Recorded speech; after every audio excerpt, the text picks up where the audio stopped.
Hi everyone, Cafe Oikos welcomes you to its very first virtual talk. Thanks for joining us today. I'm Manini, one of the five co organizers, and the others in the team are Anisha, Shishir, Ishika, and Janvi. So, just a quick introduction to what we do. Cafe Oikos is an ongoing series of talks that we conduct in different public spaces in Bangalore, and this is our 13th talk.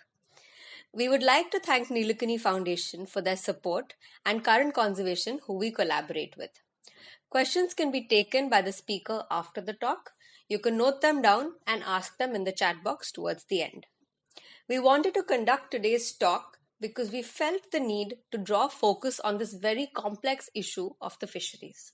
As thousands of livelihoods are at stake due to the lockdown, it is crucial that we understand this situation and make efforts to help the ones in need.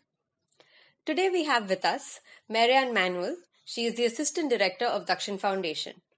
Dakshin is a non-profit working in different coastal states in mainland India and the islands on issues of natural resource management and fisher community rights.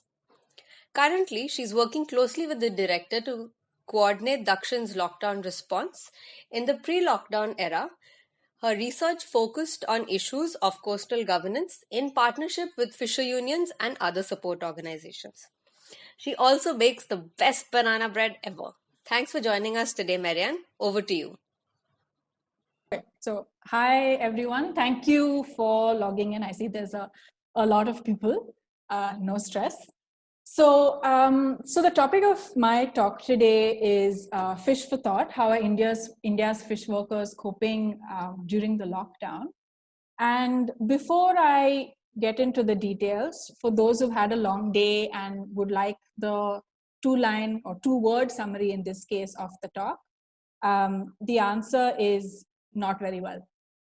So if you need to go, that's the talk in a nutshell. Dakshin is going to be raising funds for this, so stay tuned on our social media and you'll get more details. For those who have the time to stay on, just a quick background on the fisheries sector in India. So in terms of numbers, active fishers in India are currently estimated to be about 3.7 billion people. But this does not include all the people who are involved in the allied fishing sector. So this includes fish vendors, people that work in ice plants, crew members on boats, and everyone along the different, the supply chain of the country. And so we're talking about a lot of livelihoods and a lot of individuals that are dependent on this sector for their income. Fisheries also, the other thing you should know is that there's a huge diversity. So when you say fisheries, you're not talking about a homogeneous group of craft, of gear, of methods of fishing, of species that are being caught. So the sector, if you look at it, there are traditional fishing communities and fishing castes that are part of the sector. There are also new entrants. And if you look at sort of the general categories of fisheries, you categorize them into mechanized, motorized, and non-motorized. Traditional fishing communities can largely be found in the motorized and non-motorized sector. Some of them are also part of the mechanized sector. But the mechanized sector also has a lot of non-fishers, non-traditional fishers who are part of this group. And it is what it sounds like. The mechanized sector, the boats are mechanized, the gear is mechanized. The motorized sector, the boats are working with an outboard motor. And with the non-motorized sector, there is no motor. And so it's the mechanized sector that is considered the industrial, commercial sector of India's fisheries that caters largely to export markets and also national markets. The motorized and non-motorized sector is a little bit mixed. So the motorized is contributing to local markets, state markets, other regional markets, and also to the export markets. It's not like they don't. And the non-motorized sector, again, is largely local. And both the motorized and non-motorized sectors actually have a huge role to play in the local community's access to fish as a source of protein. So that's also something to keep in mind as we think about the lockdown and the impacts of fishing not being one of the activities that has been practiced during this period. The other thing to think about between these sectors, as I said, is this term fish worker. So my title says, how are India's fish workers coping with the lockdown? Not India's fishers or India's fisher folk. Fish workers is the more politically correct term to use. Fisher folk, many groups and the fish workers tend not to use this term for two reasons. One, fisher folk kind of gives you an impression of a group that's not modern, that's living in the past. It romanticizes the sector or the group in a sense that isn't always ideal. And fish worker, therefore, is a larger umbrella term that focuses on actually the work and the contribution of these individuals to the sector. So they are fish workers. And like I said, it includes all groups, not just fishers, but everyone who's involved in post-harvest and in the supply chain. So if you look at this photo, that's the diversity of people that we're talking about when we're looking at the term fish workers. So just again, some more background in terms of the demographics involved in these sectors. So the mechanized sector, as I said, it's a very commercial sector, and it is largely run by migrant labor. So you have individuals both from fishing communities and non-fishing communities that migrate to different harbors to be a part of this mechanized sector, either as crew on boats, to work in ice factories, and different aspects of fisheries. And women also have a role to play in sorting and in sales in the mechanized sector. The role of women is much stronger in some sense when you look at the motorized and non-motorized sector, where women play a major role in all post-harvest activities, from cleaning, sorting, auctioning, selling the fish. So women are actually a very key part of small-scale fisheries, and often also an invisible part.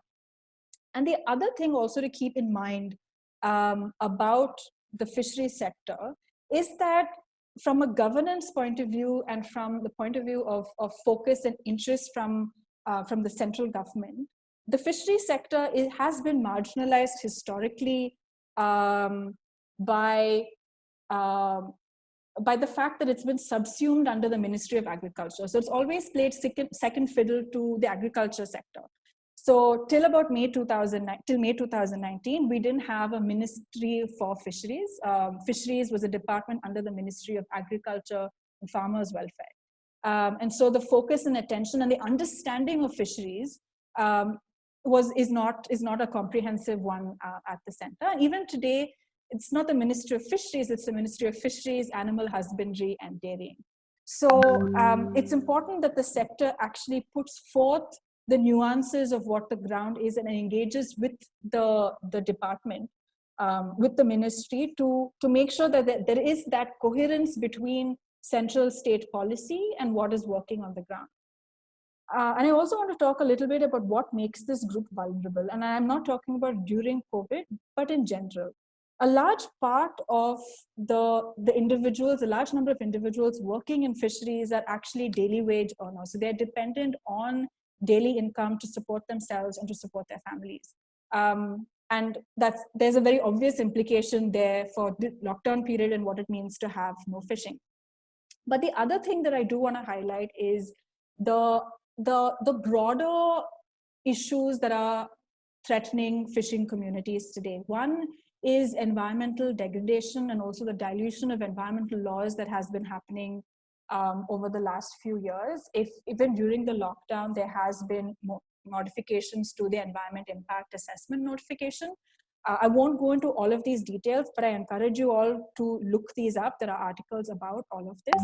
The other is, of course, the focus on commodification and industrialization of the coast. Now, the coast has always been a place of trade, right? So we're not saying that the coast never had industry or that there weren't multiple stakeholders operating out of coastal spaces. It's more about the shift in focus and the shift in power in recent years to prioritize industrial uses of the coast, tourism. There's a concept of the blue economy and how we can extract and how the coast can contribute to the economy in a much more enhanced way than it supposedly is doing now. So if you look up Sagarmala, Swadesh Darshan, the Niti Aayog plans for the islands, you will see that fisheries is now just a very tiny part of the bigger picture of what is planned for coastal and marine ecosystems in India. And so all of these things already lent us a very precarious existence to the fishing community prior to this lockdown. And so whatever impacts we're seeing on the lockdown is actually just adding on top of existing issues. And so that's also something to just keep in mind. So let's look at the first lockdown period. So that's 24th March to 14th April and what happened during that time. And I'm going to focus on three groups right now. So one is, of course, our boat owners, then the fish vendors, which are largely, as I said, women, and the boat crews. So the crew that work on in the mechanized sector. And I'm going to use them as an example of what is going on with migrant fish workers in general. So not just crew members, but others, but there will be an illustration. So looking at boat owners, again, like I said, the sector is not homogeneous. You have these different categories. So let's look at motorized boat owners as an example of the more traditional fishing community and what's happening with them. So this is what a usual landing site would look like, right? It's busy. And what has happened during the lockdown is that, so while fish was considered an essential commodity and was part of that list of exempt supplies, fisheries were shut down in most places.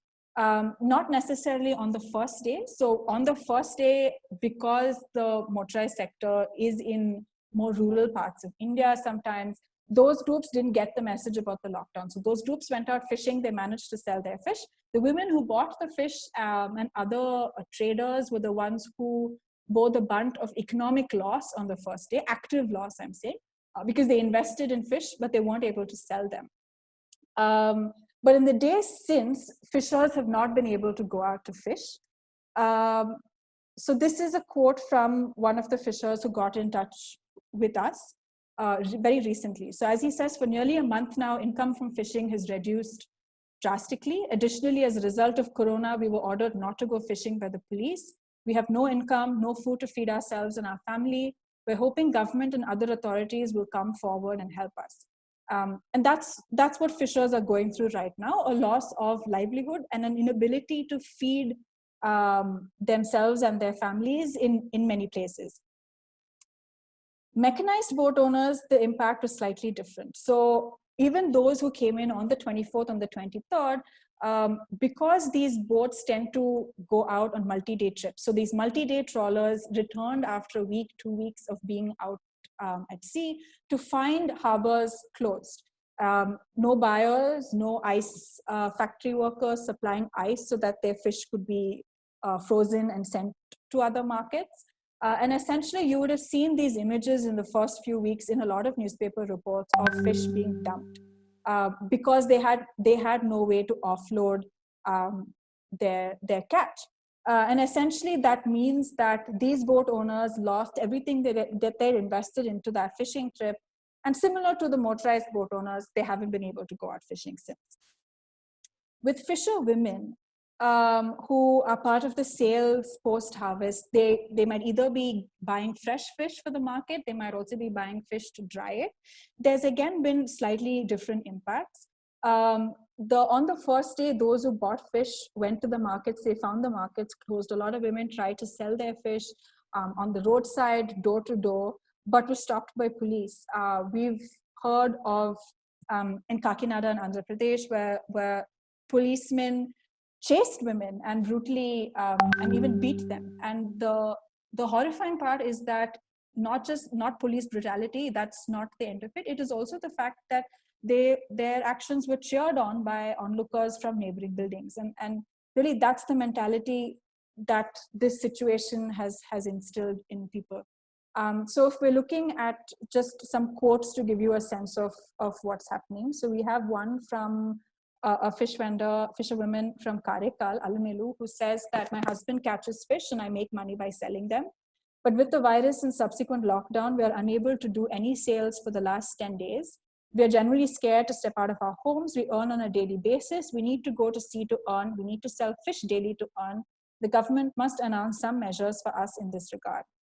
The other quote is from the secretary of a fisheries cooperative society in Visakhapatnam. And this society has just gotten into the business of drying fish and sending it to other states based on orders. And so they had sent a supply, an order of fish to Tamil Nadu by train, but the day before the lockdown, on the 24th, and on the 25th, because of the lockdown measures, the transport was halted and the order was sent back. And it lay in the closed railway station in Visakhapatnam. The women weren't able to collect it, and essentially that entire catch rotted. And so they lost about 7 lakhs of rice. For both of these groups, those who have ration cards are getting relief from the government. It may be 1 to 10 kgs of rice, 2 to 10 kgs of rice, some dal, and in some states it's also 1,000 rupees. But for a family of 4 or 5, that's really not going to last them the entire month, and it's not sufficient. But again, moving on to the third group, which is the migrant fish worker group. And this is actually the group that we have had the most experience working with during this lockdown period. So if any of you have been to a fishing harbor, you would have heard multiple languages being spoken around you. And that is because, as I said, the mechanized fishing sector is supported by migrants. You have people from coastal states, non-coastal states who come to work in this sector. From coastal states, they could still be from inland, villages or districts. And so they work on the boats, they work on the ice plants, they work in multiple different ways. And so this is just an illustration of the cases that we've been working on and that we know of. And as you can see, for example, in Karnataka, you have migrants from Orissa, from Tamil Nadu, from Andhra Pradesh, and from Bihar. And like I said, this is just what we know because we've been engaged on these cases. This doesn't actually represent the majority of what this picture looks like. So I just want to play a video of the current situation in some of these harbors, because what has essentially happened to this migrant community that's harbor-based is that because of the sudden nature of the lockdown, this group found itself stuck at the harbor overnight. And the scale of the issue is not something that a single organization or even a group of organizations can solve. It is something that requires government action. So this is a video from Veraval Harbor in Gujarat, just so you get a sense of the scale of individuals and boats that I'm talking about. And also of the conditions of these workers. So these fish workers are either, in some states, they're living on the boats which are anchored in the harbor, and in other states, the boats are offshore. They're not even anchored at the harbor, and they have been provided with rations to keep them going during this period, the offshore boats. As you can see, whether you're offshore or you're at the harbor, all communities that we've been in touch with, all groups have complained about lack of enough food, lack of drinking water, no access to bathing and toilet facilities. So the group in Gujarat, for instance, also reached out to us talking about how they're essentially using dirty water for toilets because they've not been provided with water or better accommodation. This is a video from Mangalore. Again, just to give you a sense of the number of people that I'm talking about and why government action is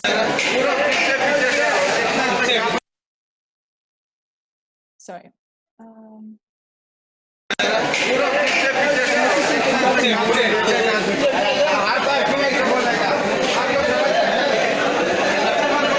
So they're standing in queue to receive their meals. They're getting about 2 meals a day at the moment, rice and dal, essentially. So this is just in a nutshell, a quote from one of the crew members stranded in Veraval from Andhra Pradesh, who talks about what I just said, the lack of water, the lack of basic hygiene, and the fact that they're not getting a lot of attention from the government on this. And he reached out to us, he wanted us to publicize the issue so it would gain the attention of the Andhra Pradesh government. And essentially he wants media to cover the issue. So they've, so for the interest of time, we're just going to move ahead. So who's been supporting these groups? In this period, we've actually seen a lot of alliances that you might not typically see otherwise. So in terms of support, there's relief work and there's advocacy support. So relief work is largely food and ration supply, and you've seen boat owners, fisheries associations stepping forward to support the crew members in the harbors. You've seen local government officials, district collectors, department, the director of fisheries. You've seen NGOs all work together on this. Advocacy, the lead has really been taken by fish worker networks, and which is why, in a sense, having networks and being mobilized and collectivized is really important for groups like this. So the two main fish worker networks are the National Fish Workers Forum and the National Platform for Small-Scale Fish Workers Inland. So these two platforms have been actively lobbying the government for measures to support the fishing communities. State level unions and district level unions have also been doing advocacy on issues within the state and in the district level. NGOs have been working with these groups to support them. And just to give you an example of, sort of what this dialogue looks like between fishers and the state. So you had the lockdown that was announced on the 24th, and immediately you had these networks jump into action and send letters to the state highlighting the issues of marine and inland fish workers. And like I said, fisheries is a subsection of a ministry, right? So you do need networks to engage and point out the nuances that somebody sitting in Delhi is most likely going to miss. You had the ministry then refer back to these letters and ask states to look into the issue of fish workers and to submit those reports. To submit reports, we still don't have access to the reports, so we're unsure if those reports have been submitted, but the request was made. The NFF again followed up on the 28th, asking for clear guidelines, because generally it's just one sentence that says, yes, fisheries is allowed, doesn't actually take into account the details and the action plan that's required to make that a reality. Following that, on the 30th, you had an interaction around relief for fishers. Till today, a no relief package has been announced for the fishing community. You finally had on 10th April, the Ministry of Home Affairs talk about marine fishing and the general operations of it and include that as one of the activities exempt. And you also had civil society, like 116 different experts signed an open petition to 3 different ministries, asking them to take the issues of fish workers seriously. And so just getting into sort of what we've been doing in partnership with a lot of different people. And I want to stress the partnership, because all of us are stuck in our houses in Bangalore and other places. So we are not directly on the ground getting support to these communities. It is the networks that we are a part of and the new organizations that we have partnered with in this process that are doing a lot of the on-ground work. So I'm just going to turn on my lights because it's gotten a bit dark in here.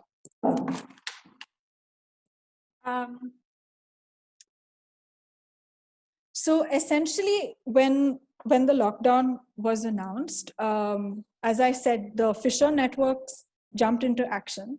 And from our side, one of the first steps was trying to understand the scale of the problem and what was needed, because with the lack of mobility, there's also a lack of being able to go there and assess things for yourself. And so a detailed needs assessment was required, and we had to figure out how us as an organization, and this is a position that many organizations are in, how can we, being stuck in our homes, actually be of some support?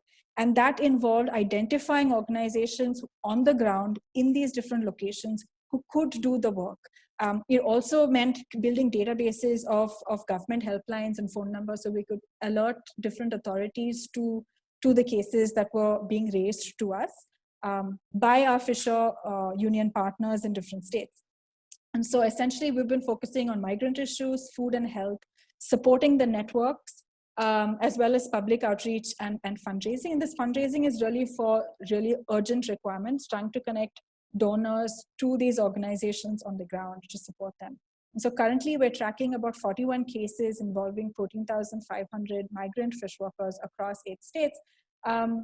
Which brings me to the fact that the migrant fish worker issue is actually the most visible in some senses of what's happening in the fishing community right now. And that's really what unions are reaching and organizations are flagging with us, because the unions are handling local level advocacy and state advocacy themselves. So let's talk about what's happened, because it's already 6:26. Let's talk about the second lockdown and what's happened in this second phase, right? And what's changed really from the first phase.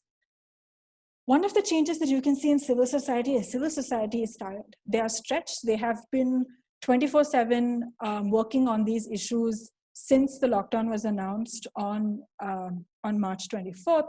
And so now you can see that now with the extension of the lockdown, they're running out of funds, they're running out of stock. So organizations that we have reached out to on different sites earlier, when we reach out with new cases, there's a delay because they don't have money and they need to raise that money, or they've run out of supplies and need to find those stocks again.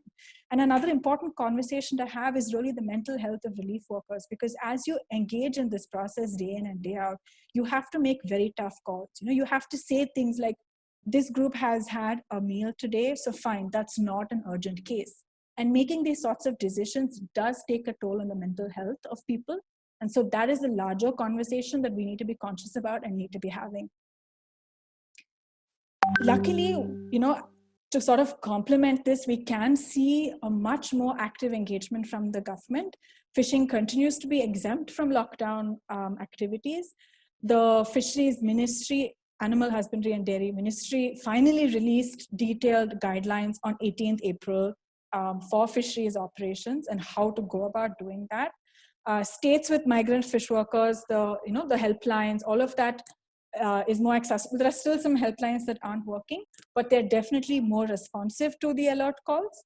They're also engaging more with civil society in their regions. And you've also seen some states launch apps for migrants that would get relief to migrants that are stranded outside the state. So these are all good indications, but there's a lot more that can be done. With the fish worker community, essentially, there is a gap between what the government is providing as relief, which is the inclusion of fishing as one of the activities that can be carried out, and really and this is what I mean by a lack of understanding about what's happening on the ground. Because of this lockdown period and the impact that it has had on communities are not in a position really to go into fishing. So looking at the two groups of boat owners, the small scale fishing community in many places is willing to go fishing for, you can see them going fishing for household consumption. So it's a relief for them to be able to do that. But the level of protocols and precautions that have to take place for fish marketing and sales has seen the group really not want to engage with fishing for commerce. And essentially, and this goes the same for the mechanized sector. The mechanized sector is dependent, like I said, on migrant labor, and migrants are tired. They're not physically or mentally in any position to restart fishing. And also the other complexity is that the entire supply chain needs to be activated for the mechanized sector to begin work. So it's not just about the boats going out fishing, but you need the ice plants to be working, you need the markets to be accessible, you need transport to the markets to be figured out.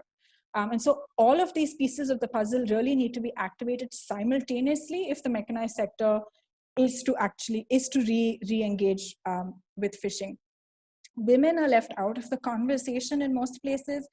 As we talk about social distancing, when we talk about safe selling of fish, most of the propositions that have been put forth in the proposals are about online sales, is about the government possibly purchasing the fish, centralizing that, and then selling it through their government shops.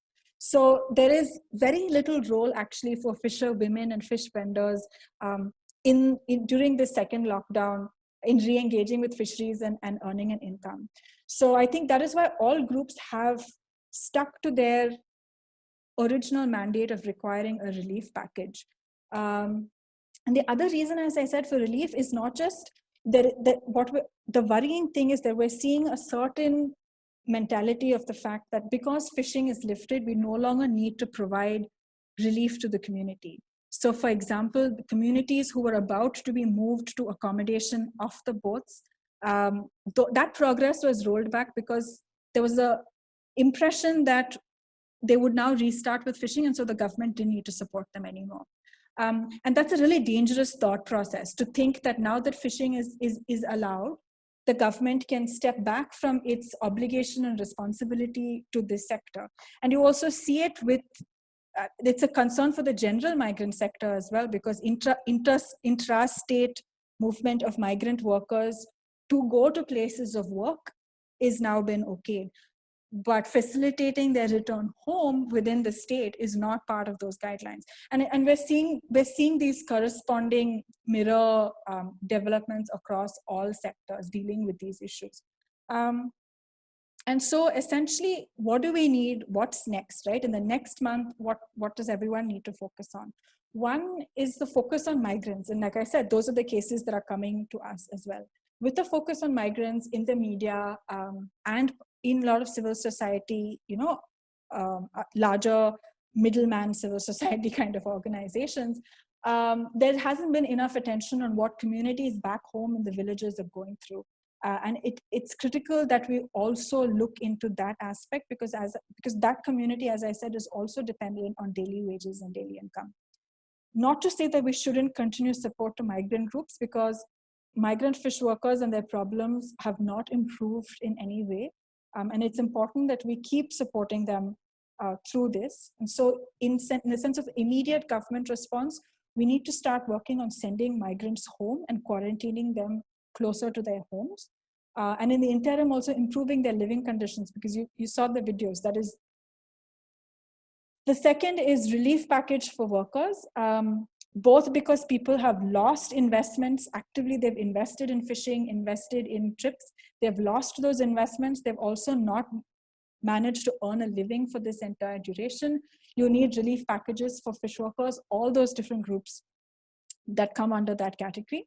And we also need to the government needs to consciously think about fisher women and their role in fisheries and ensuring that they're included in the plans going forward. And this is also a longer term conversation, because the women in fisheries tend to be a subcategory that is further, marginalized within the sector. So how can you help, right? Just to wrap up, and so we can also get into questions, how can you help?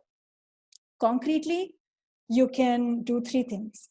You can contribute. So identify an organization that you can contribute time, resources, or money to. Dakshin is going to be starting a fundraiser in partnership with partners in Orissa and Tamil Nadu to raise funds to support to get relief supplies to communities that we have identified in these villages that our partners have helped us identify. So that crowdfunding link the crowdfunding campaign is up, and we can share the link with you all. So please contribute and please share that link with as many people as you can. Thirdly is support small businesses and enterprises, especially now more than ever. It's key that we invest in smaller businesses that are struggling right now, like the fishing sector. Fish is safe, so if you can access fish, please buy it, because even pre-lockdown, sales of fish were really low and prices were falling because there was a myth that you would catch COVID if you ate fish. So, and the other more general, broader thing is to stay informed and stay engaged, and to not be desensitized, by the level of reporting that some issues get. So there could be a tendency to say, okay, I've read this before, I've seen this before, this is a repeat. And you can get desensitized to the urgency of some problems, or you have a shifting baseline of what's important and what's urgent. Like I said, you had one meal a day, you're fine, but you're not, right? So it's really important to actively guard against getting desensitized to what is happening to communities around the country, and to also stay engaged in these larger linked conversations about what's happening to laws, what's happening to regulations, and kind of linking all of these together. They are all interconnected, right?